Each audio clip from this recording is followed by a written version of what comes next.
Hello, I'm Surendra, welcoming you to the second season of IndiStories, a podcast about South Asian fiction.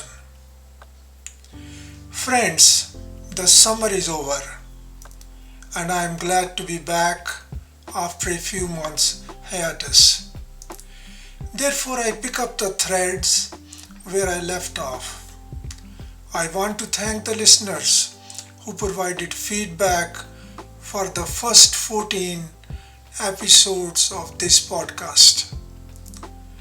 I honor your input and suggestions, and as a result, there will be some changes in the format of this program. Many of you suggested that you prefer spoken words that match the language in which the story was written. For example, if the story was written in Urdu, it should be read in Urdu. The same principle applies if the story was written in Hindi. Only stories written in English will be read in that language. I accept this suggestion, and I think this will bring some needed diversity to the program. Every language has music associated with it. I do not doubt that we shall all enjoy the experience that offers a variety of sounds. Another significant change you will notice is that this podcast is now being offered on YouTube in addition to the podcast platforms like Apple, Spotify, Google, and Amazon. With this change, you can either listen to the podcast or watch it like you watch all other videos. We start the second season with a fascinating story titled Static AD, written by Ameta Bal. The story is drawn from the Anthology of New Writing by women writers, produced by the Punch Literary Magazine and edited by Shireen Quadri. I'm grateful to Shireen for her permission to use some of these fantastic stories in this podcast. Friends, this anthology is a beautiful collection. Get a copy of this book and you can spend hours reading these fascinating tales. Static AD, selected for this program, is about what looks like the end of the world, or the world as we know it. There are riots, and people walk on the roads like ghosts searching for food and shelter. The writer uses short sentences with a poetic flair, and she takes us to an apocalyptic scenario that we all dread. Still, it's a place that's probably our journey's end as a human species, given the damage we have done to the environment and continue to do. Let me say a few words about the author. Ameta Bal is a postgraduate in fashion and English literature. She has worked with Indian Express, Hindustan Times, Marie Claire, and Elle. She is currently learning Korean and spends her time gaming, watching, and all things apocalyptic while trying vainly to shun social media. Here is the story, Static AD. There are no birds, no flitting dots in the sky, no chittering from the trees outside my window, no little sparrows hopping in and out of the flower pots in the balcony. I'm a floor up and have a good view of the street downstairs from my living room. The branches outside, motionless. Otherwise, it's a standard summer day. It's 11:37 a.m. Not as hot as it will get in about an hour, but the sun is already blazing down, leaving brash streaks of golden on the road, bouncing off the bonnets of the cars parallel parked in front of the apartment and singeing the leaves on the tree.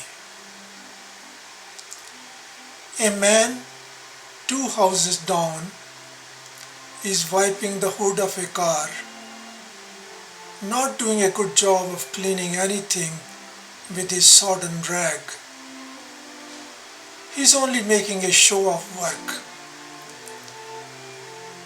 A woman is trying to hang up a bedsheet to dry on a clothesline in the balcony of the second floor apartment across the road. She struggles to hoist it up, but the sheet keeps slipping. It's frustrating to watch her keep at it. I turn away from the window.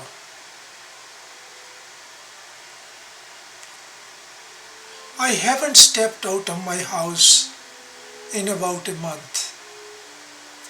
I have tea in the morning out of my blue mug, standing in front of this window every day. Other times, I make plans in my notebook. Sometimes, I try to write down my thoughts in a diary, but I am so at it. There is no Tata Sky or Netflix, so I do other things. I have cleaned every nook and crevice of the house. I have been exercising. I do 5 lunges a day to make my legs stronger. I also sleep and stare out of the window a lot. All other times, I obsess over how not to waste any food in the house so I can postpone going out. But my rations are running low. I'm going to have to step out of this apartment very soon.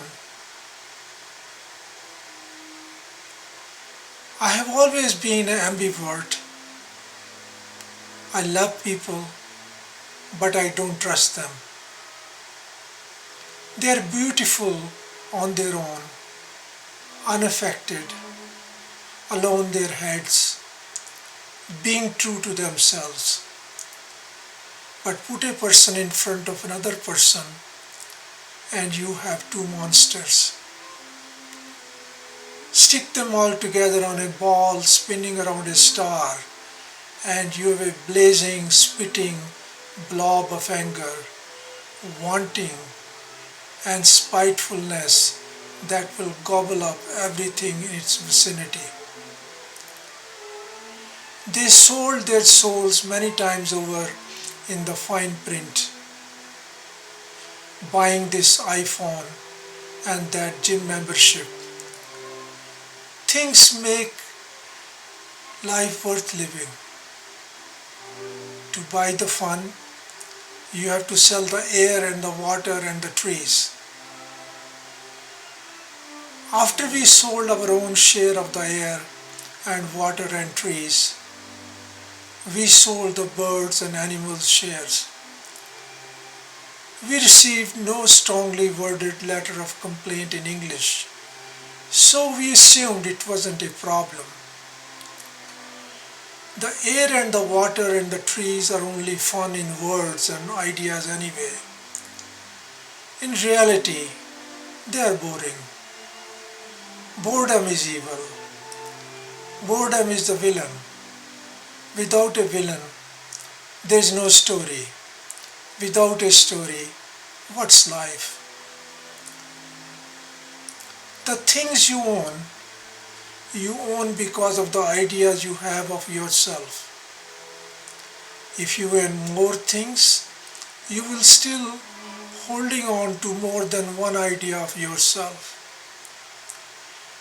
A person with 1,000 things today is a person that keeps the hope of becoming 1,000 new versions of themselves tomorrow.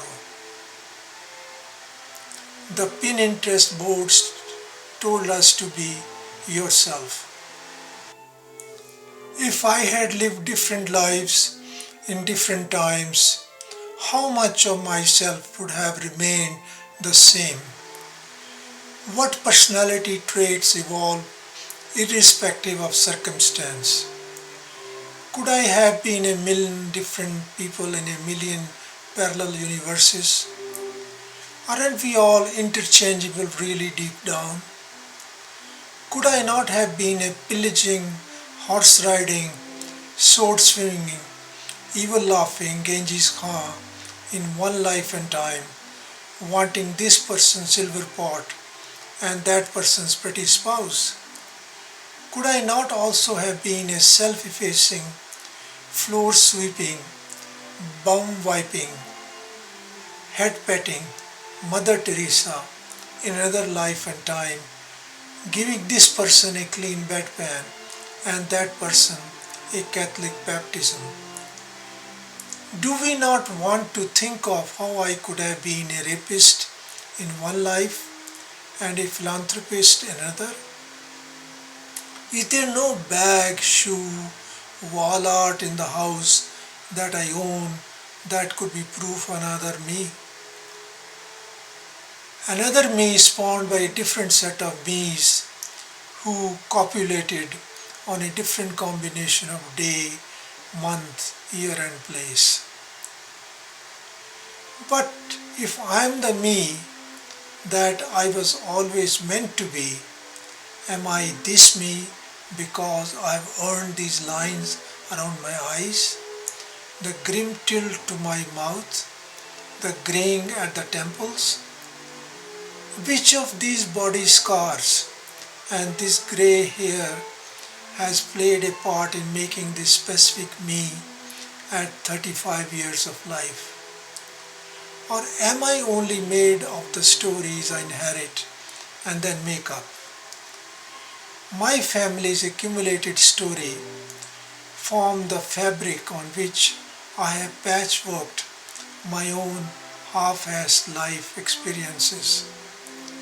So many stories, big, small, vague, vivid, funny, heartbreaking.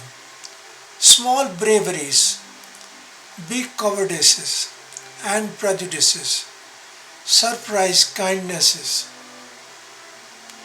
My father was passionate but sacrificing. My mother ambitious but discontented. My grandfather gentle but stubborn. My grandmother tenacious but overbearing. And what am I?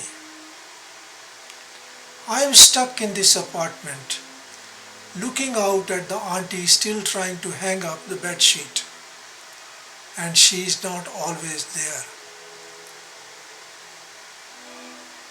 A car alarm goes off in the distance, piercing the birdless silence.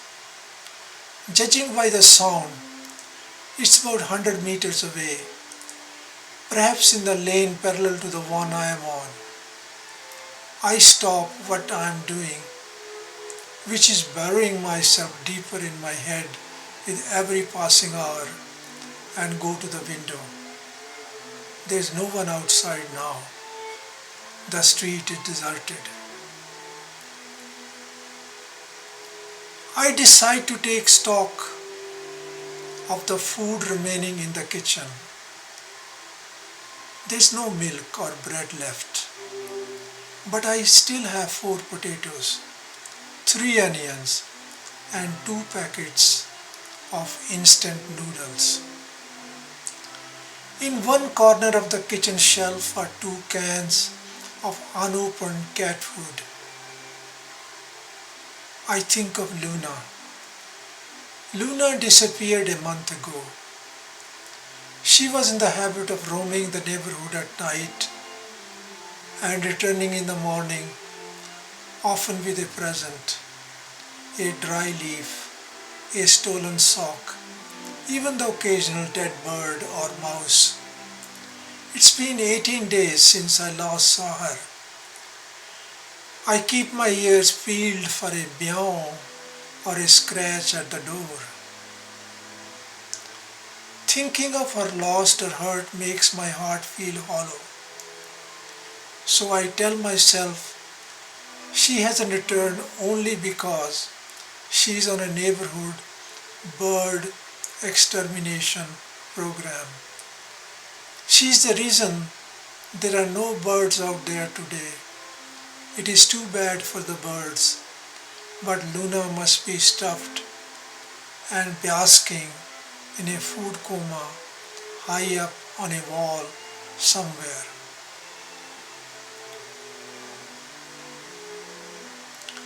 Coming back to the 4 potatoes and 3 onions. I know I have to replenish my food stock. I have been postponing it. Yesterday I fell asleep after finishing my set of 50 lunges, 10 push-ups and 2 4-ish minute planks. I slept for 3 hours and when I woke up, it was already starting to get dark. The day before, I didn't feel hungry enough to motivate myself to go out. I decided it was better to eat less anyway. 2 days ago, I had a strong feeling I should stay in case Luna sauntered back. I don't remember what I had told myself 3 or 4 days ago, but there's now a very pressing need to go out and get food. I don't want to be down to absolutely zero edibles before stepping out of the house, but I could do it tomorrow. I go to my desk calendar and circle tomorrow's date with a big black marker. The last circle on the calendar is 31 days ago. Should I cross out today's date with a big black backslash? I should wait till night to do it. Live all of today first. Put a backslash later. Maybe it would be a bad omen to cross out a day that hasn't yet ended.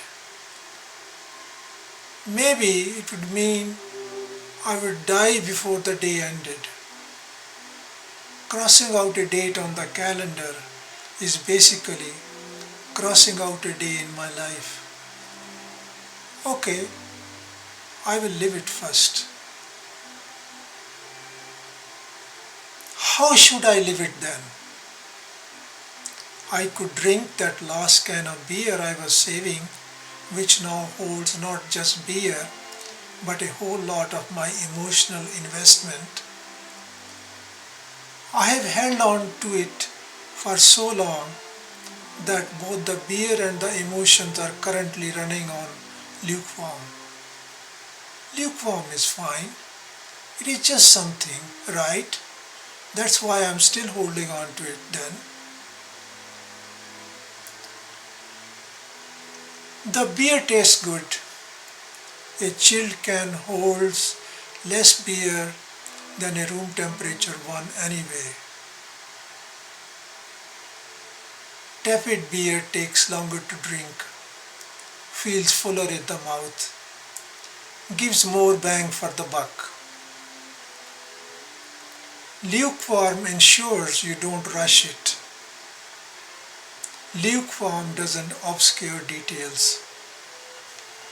I pick up the sheet of newspaper lining the kitchen shelf, which holds no more beers. A 2-month-old headline pops up. Riots intensify. Troops fire at crowd. The world's been running too hot for too long. Opinions veering left or right. Everyone picked a side and then picked a fight. We forgot how to be still.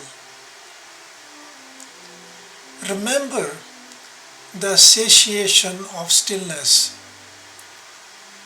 When our lives were as slow as the afternoon breeze, as mellow as the sunlight through the curtains, and only as loud as the rustling of the leaves outside. Thoughts floated through the mind, rowing boats, gently and merrily. And the lack of checkpoints or barricades meant you could go very far in the wrong direction before you realize you had to turn back and go find your friends. But they would always be willing for you back there. I decide to rearrange the bookshelf while drinking my beer. Maybe I'll color code it this time. What if I died tomorrow along with everybody else in the entire world, and my house froze in time for years and years, and then one day a person who somehow survived tomorrow's mass extinction found their way inside my perfectly arranged apartment, and the first thing they saw as they walked in was this bookshelf, and it was arranged in this meticulous gradation of oranges and blues and off-whites. Would that be nice? Would that be cool? Dust everywhere, but underneath it, there's a house waiting to be inhabited. Maybe they would be the kind of person that preferred alphabetizing their books before the world around them died. But in such an eventuality, would they be in a state of mind to appreciate such an order, or would they be too dismal from roaming the land all by their lonesome self to note such changes as a color-coded bookcase? Would they try to imagine me, the owner of the house and the arranger of this bookcase, and wonder about the kind of person I might have been? I hope they are a romantic. But then, do I want to be the kind of person who color codes their bookshelf? Is that really me? I wouldn't want a future stranger to imagine me as someone very different from who I actually am. I should attempt the closest approximation of me. I used to be on Instagram. It can't be too hard. I could use objects to present an absentee myself to a future visitor. A book, a photo, a quotable quote scribbled onto a post-it. A cat or coffee isn't handy at the moment. Luna is a wall. A testimony would have worked best. Don't we all want the kind of old, close friends that fondly summarize our personalities to strangers? I could leave some old letters fanned out on my desk. Letters written to me by friends while in school. old birthday cards, maybe some childhood photos. But that would be an outdated version of me. An origin story is pointless without a current story. I don't have any proof of the current me without the internet. Recent photos, profile feeds, Facebook likes, Twitter opinions, WhatsApp friendships. I could just write down exactly how I view myself on some paper and take it to the door. I'm investing a lot of emotion in this bookcase, just as I'm in every sip of this beer. It's heavy in body, with nostalgic undertones and a nice emotional finish. I also sense a slight lingering bitterness for what's not there. The thing about investing emotion is, if we don't put value on this nugget and that experience, we are lost.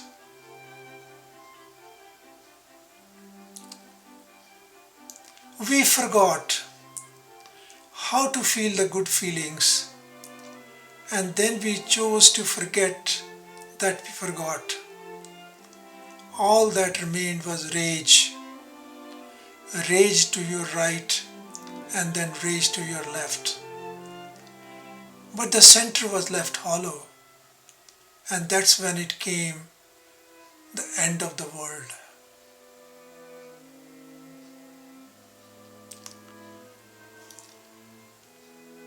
The electricity is gone. The water stopped. Life as we know it has ended. It was on the TV and the internet.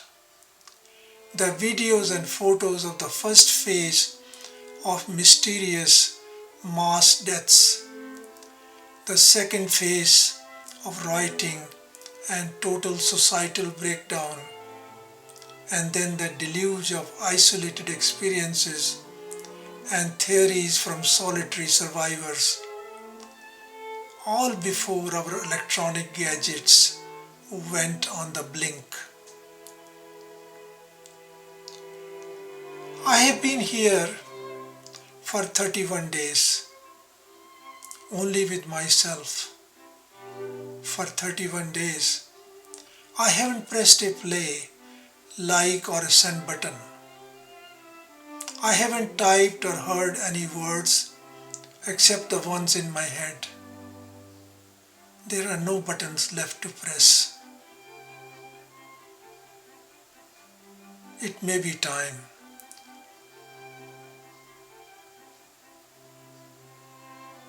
I crush the empty can and place it on the table beside the sofa. There's a folded sheet on my bed that I tuck under my armpits. My sneakers lying next to the main door. I slip my feet into them and put my hand on the door handle. Tomorrow will be no different than today.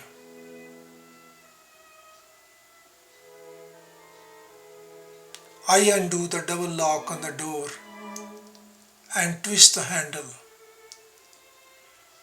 The stairway outside is darker than the apartment.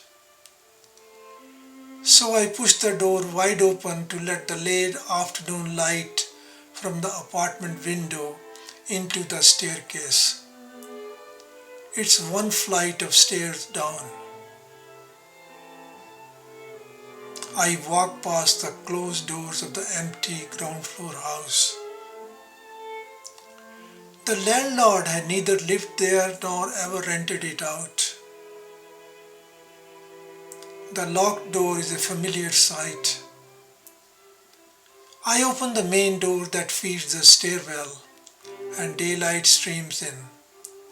It hurts my eyes a little. I walk through the driveway and push open the tall gates. They creak only a little, like an IMAX action movie scene. Is there another me in one of those houses somewhere who heard that? The colony road is as it generally was at this time of the day, quieter than usual. What's missing is the sound of faraway traffic. There are cars parked on both sides of the road in either direction. I turn left and walk a little way till the road hits another perpendicular road. This too is flanked by houses on both sides, although bigger ones. This one has tall trees on the boundary walls, obstructing the view of the houses from the road. Some of these gates have locks on them. I take another left and start walking in the middle of the road. I see the corner of the park up ahead and the milk booth with its shutters down.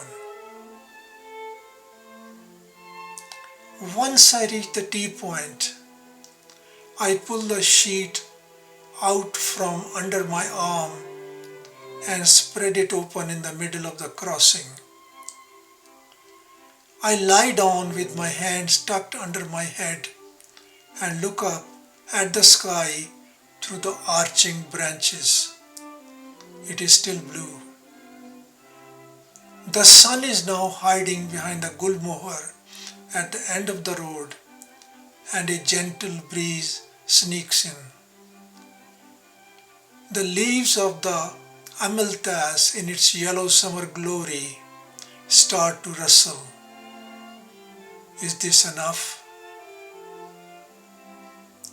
Time passes, either in minutes or in hours. If I let it go, there is no one keeping it. I let it go, all of it. Was it even mine to let go? It was all snatched. But I agree to return it now, like a long overdue library book, which at first you needed, then you outgrew but forgot to return, and in the end, it was just too late. The sun slips away, and as the shadows glide past me, I gradually become aware of the direction to my house. I try to stay still, but the air around me feels heavier. Raising myself up on my elbows, I look at the milk booth shutters, still down, then at the gulmohar tree, now a dull ochre instead of a light yellow. This doesn't feel right anymore. I turn my head to look in the direction I came. Something moves in the distance, but very close to the tree line. Luna, I jump up. My chest feels tight. Did Luna find me? I should have come out sooner to look for her. I gather my sheet and squint in the direction of the movement. It's not a cat. A figure is limping unhurriedly towards me. Its arms hang straight down its sides, one longer than the other. I take a step back. Am I not alone? I face the approaching figure and wait. At about 15 meters, I see it, just as it sees me. It's a man with dead eyes. In all this time with myself, I must have subdued the images I had seen on my Twitter feed. Images, undead people feeding on the other undead. Maybe it was the other way around. Maybe my brain short circuited and I didn't know which way was dead and which way alive. I remember looking at this man repeating a motion hardwired into a brain from routine. A sodden rag, threadbare from being rubbed on a car hood, dangles from his hand. My feet feel stuck to the ground, but his find purpose. He comes at me the only way he knows how to come at another, with rage. That was Static AD by Ameta Bal. Friends, I think we had a great start to our second season. In the coming months, you will be able to enjoy some of the most memorable stories written in English, Urdu and Hindi by new as well as well-known authors. October is the time when you should go out and look at the changing colors of autumn and see nature at its colorful best. I'll be back next week with another amazing story. Be well and be blessed. Goodbye.